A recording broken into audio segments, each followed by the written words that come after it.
The Pharisees came to Jesus in Matthew chapter 19. మత్తయి సువార్త 19వ అధ్యాయంలో ఒక సందర్భంలో పరిసయ్యులు యేసుక్రీస్తు ప్రభువారి యొద్దకు వచ్చారు. And this is a very important passage of scripture. లేఖనాల్లో ఇది చాలా ప్రాముఖ్యమైనటువంటి భాగం. I want you to turn please to Matthew chapter 19. దయచేసి మీరంతా మత్తయి సువార్త 19వ అధ్యాయాన్ని చూడాలని కోరుతున్నాను. And the Pharisees came to him, verse 3, and asked him, is it lawful for a man to divorce his wife for any cause at all?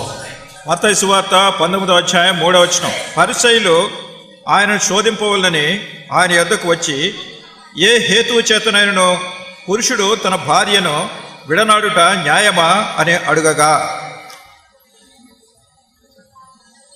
And they were trying to test him. వారు ఆయన్ని శోధించాలని కోరారు. And Jesus replied, saying, in the beginning, haven't you read that in the beginning, the one who created them made them male and female? 4వ వచనంలో ఆయన సృజించిన వాడు ఆది నుండి వారిని పురుషునిగాను స్త్రీనిగాను సృజించినని మీరు చదవలేదా? So, I want you to see that little phrase there, in the beginning. ఇక్కడ ఆది నుండి అనేటటువంటి మాట మీరు చూడాలని కోరుతున్నాం. In the beginning, when God made Adam and Eve, there was no provision for divorce.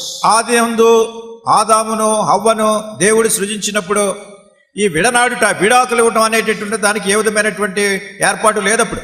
But in the law of Moses, అయితే మోషే ధర్మశాస్త్రం వచ్చిన తర్వాత in the book of Deuteronomy we read, ద్వితీయోపదేశ కాండంలో మనం చదివినప్పుడు that God said, if you divorce your wife, then you must give her a certificate of divorce. దేవుడు చెప్పింది ఏమిటంటే, నీ భార్యకు నువ్వు విడనాడినట్టయితే ఆమెకు పరిత్యాగ పత్రిక ఇవ్వాలి అని చెప్పారు. That you can read in Deuteronomy 24. ద్వితీయోపదేశ కాండం 24వ అధ్యాయంలో ఈ వివరాలను చదవగలం. Verses 1 to 4. మొదటి వచనం నుండి 4వ వచనం వరకు. God was not telling them to divorce their wife. అంటే దేవుడు తన భార్యను విడనాడమని చెప్పట్లేదు. What he said is, if you do divorce her, then make sure you give a certificate to her. ఆయన చెప్పింది ఏమిటంటే, నీవు గనక విడనాడగోరినట్టయితే ఆమెకు పరిత్యాగ పత్రిక ఇవ్వాలి. But they twisted it to their own benefit, these Pharisees. అయితే ఈ పరిసయ్యులు తమ స్వప్రయోజనం నిమిత్తమై దాన్ని వేరే రకంగా వక్రీకరించారు. Even though Moses had not commanded it, they said Moses has commanded it. మోషే దాన్ని ఆజ్ఞాపించకపోయినప్పటికీ మోషే ఆజ్ఞాపించిననే మాట చెప్తున్నారు. So we read in Matthew 19 and verse 7, గనక మత్తయి సువార్త 19వ అధ్యాయం 7వ వచనంలో మనం చదువుతాం, that they say to the Lord, why then did Moses command to give a certificate and send her away? అందుకు వారు, అలాగైతే పరిత్యాగ పత్రికనిచ్చి ఆమెను విడనాడుమని మోషే ఎందుకు ఆజ్ఞాపించినని వారు ఆయన అడుగగా. The word they used was Moses commanded it. గనుక మోషే ఆజ్ఞాపించినాడని వాళ్ళు చెప్పారు. But Jesus said no. అయితే యేసుక్రీస్తు ప్రభువారు కాదు. See in verse 8, Moses permitted it, not commanded it. మోషే దాన్ని ఆజ్ఞాపించలేదు, దాన్ని అంగీకరించినాడు. There are a lot of things God permits, but he doesn't command. దేవుడు అనేకమైనటువంటి సంగతులు దేవుడు ఆజ్ఞాపించట్లేదు, కానీ దాన్ని అనుమతిస్తున్నాడు. If we don't read the scripture carefully, we can miss these important things. ఈ లేఖనాన్ని మీరు చాలా జాగ్రత్తగా చదవకపోతే దాన్ని వేరే రకంగా వక్రీకరించే సందర్భం ఉంది, అవకాశం ఉంది. See, for example, one man does not like his wife. ఒకవేళ ఉదాహరణ చూడండి, ఒక మనుషునికి తన భార్య అంటే ఇష్టం లేదనుకోండి. And he goes to Deuteronomy 24. He goes to Deuteronomy 24. అప్పుడు ద్వితీయోపదేశ కాండం 24వ అధ్యాయంలో చూసి, and he reads there. ఆయన అక్కడ చదువుతాడు. What does he read? ఏం చదువుతాడు? In Deuteronomy 24 verses 1 to 4. ద్వితీయోపదేశ కాండము 24వ అధ్యాయము మొదటి 4 వచనాల్లో, that if it happens that a man does not find favor, finds some indecency in his wife, and he writes a certificate of divorce and puts it in her hand. మొదటి వచనంలో, ఒకడు స్త్రీని పరిగ్రహించి ఆమెను పెండ్లి చేసుకున్న తర్వాత ఆమె యందు మానభంగ సూచన ఏదో ఒకటి అతనికి కనబడినందున ఆమె మీద అతనికి ఇష్టం తప్పిన యెడల అతడు ఆమెకు పరిత్యాగ పత్రం రాయించి ఆమె చేతికిచ్చి తన ఇంట నుండి ఆమెను పంపివేయవలెను. If you read that carefully, there is no command to put away your wife. ఇక్కడ చాలా జాగ్రత్తగా చదివినట్టయితే భార్యను వదిలిపెట్టేమని ఇక్కడ ఆజ్ఞ లేదు. He's saying if you put her away, then you give a certificate of divorce. ఇక్కడ రాయబడింది ఏమిటంటే, నీవు గనక ఆమెను But వదిలిపెట్టాలంటే పరిత్యాగ పత్రిక రాయించి ఇవ్వాలండి. when a man does not like his wife, అయితే ఒకవేళ ఒక మనుషునికి తన భార్య అంటే ఇష్టం in లేదనుకో, those days in Israel, ఆ దినాల్లో ఇశ్రాయేలు ఉన్నటువంటి దినాల్లో, and he wants to somehow send her away ఏదో రకంగా ఆమెను పంపించేయాలని చూస్తున్నాడు. because now he's interested in some other woman, ఎందుకంటే ఆ వేరే స్త్రీ యందు అతనికి ఏదో ఇష్టం ఉండొచ్చు. and he comes to this verse ఈ వచనం దగ్గరికి వచ్చి and he reads it carefully, దీన్ని చాలా జాగ్రత్తగా చదివి and he discovers it does not permit him to divorce his wife. అయితే తన భార్యను విడిచిపెట్టడానికి అతనికి ఆస్కారం లేదు. So he will twist it. కనుక దాన్ని వక్రీకరిస్తున్నాడు. He will twist the scripture to say, Moses has said I can divorce my wife. లేఖనాన్ని తనకు అనుకూలంగా ఉండేటట్టు చెప్పి మోషే చెప్పాడు ఇలా చేయమని గణనే పరిచయ And పత్రిక ఇస్తున్నాను then you అంటాడు. keep on saying that after 1,000 years you believe that Moses actually commanded it. గనక వేల కొద్ది సంవత్సరం అయినా కానీ అతను చెప్తున్నాడని మోషే ఆజ్ఞాపించినట్టే నమ్ముతున్నారా?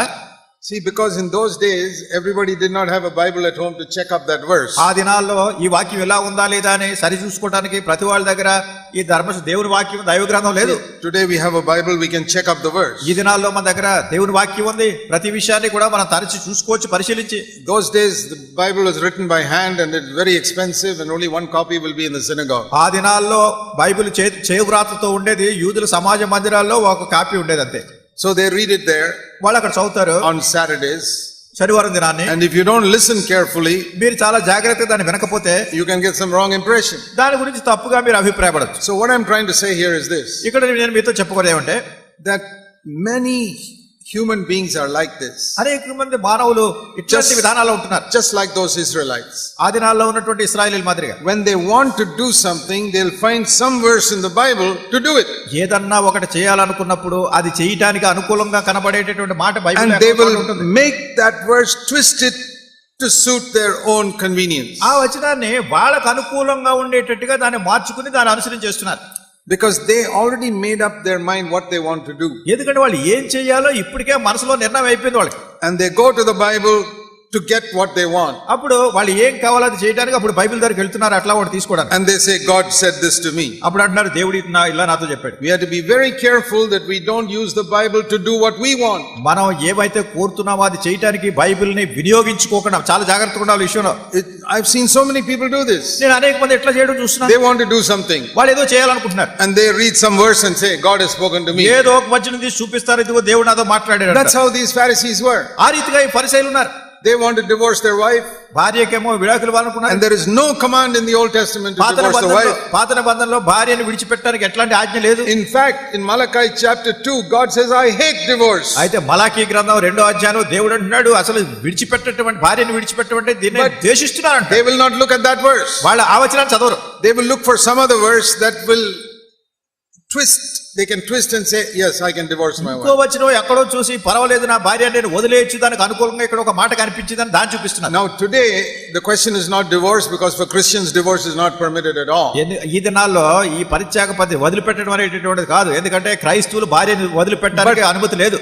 The same way you can twist scripture to do what you want. అయితే నీకు కావలసిన దాన్ని చేయటానికి దేవుని యొక్క వాక్యాన్ని నీ వైపు తిప్పుకోవడానికి రకరకాల పరిస్థితులు అనుభవిస్తున్నారు. We must read scripture to do what God wants, not what we want. మనం దేవుని వాక్యం ఎందుకు చదవాలి? దేవుడు ఏం కోరుతున్నాడో దాన్ని చేయడానికి చదవాలి, కానీ మనకు కావాల్సిన దాన్ని చేయడానికి కాదు. Let me give you an example. మీకు ఒక ఉదాహరణ చెప్తాను. Here is a young man, ఇక్కడ యవనస్తుడు ఉన్నాడు, and he is very much in love with one girl called Grace. ఈ గ్రేస్ అనే ఒక అమ్మాయి ఉందనుకోండి, ఆ అమ్మాయి అంటే ఈయనకి చాలా ఇష్టం ఉంది. Praying, oh God, show me your will. ఓ దేవా నీ చిత్తం నాకు బయలుపరచని ప్రార్థన చేస్తున్నాడు. Then he goes to 2 Corinthians 12 verse 9. అప్పుడు 2 కొరింథీ 12వ అధ్యాయం 9వ వచనం తీస్తున్నాడు. And he reads there, దాని ఇక్కడ చదువుతున్నాడు. my grace is sufficient for you. నా కృప నీకు చాలును. And this girl's name is Krupa. ఈ అమ్మాయి పేరు కృప, గ్రేస్.